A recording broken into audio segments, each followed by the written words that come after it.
New York State is fining major fossil fuel companies a total of $75 billion over the next 25 years. This to pay for damages caused to the climate and the reinvest in mitigating further environmental harm. Governor Kathy Hochul signed the bill into law last week.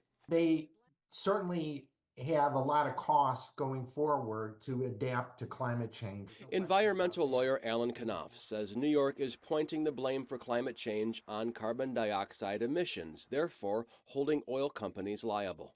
It is a pretty, I don't know if I'd say radical, but I guess it is, approach to this, to really go right in the face of the oil companies and say, hey, you guys got to pay. And who is ultimately going to pay this $75 billion?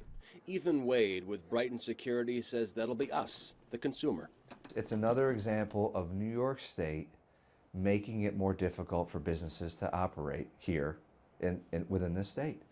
He says if you make doing business more challenging, that then hits our pocketbooks. Exxon or Chevron or these large energy companies will not just pay this money freely.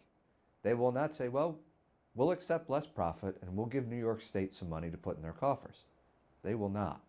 This legislation is largely retroactive, which will raise concerns. And Wade says this is not the end. Ultimately, are they going to fight this? They will certainly have lawsuits that are going to arise from this.